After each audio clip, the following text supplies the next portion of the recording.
लेकिन आखिर मरने के बाद इंसान किस तरह फरिश्तों को देखता है और ये सब कैसे हो रहा होता है, इसे समझने के लिए हमें सबसे पहले कॉन्शियसनेस को समझना होगा कि आखिर ये कॉन्शियसनेस क्या है। देखो, इस वक्त जब आप ये वीडियो देख रहे हो तो आप कॉन्शियस हो, आप खुद को जानते हो और आप अपने आसपास की चीजें फील कर सकते हो।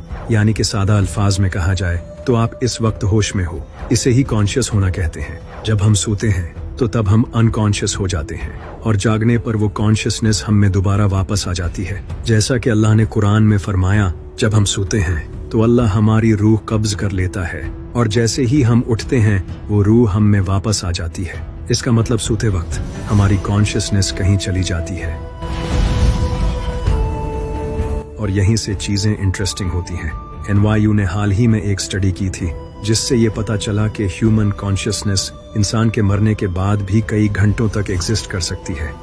But it sounds like maybe consciousness is able to continue, and by that I don't mean that they're awake, but that entity that makes us who we are, makes Sam who he is, makes Rena who she is, the self, the mind, seems to continue and doesn't become annihilated after a person. यानी कि मरने के बाद भी इंसान होश में होता है, यानी कि इसके ब्रेन में वो कॉन्शियसनेस एग्जिस्ट करती है और वहीं शायद से इसे फरिश्ते मिलते हैं और सवाल जवाब किए जाते हैं। जैसा कि नबी सल्लल्लाहु अलैहि वसल्लम ने फरमाया था कि मैयत अपने रिश्तेदारों के कदमों की आवाज सुनती है। इसका मतलब ये है कि वो इंसान अवेयर होता है लेकिन इसकी बॉडी काम नहीं करती।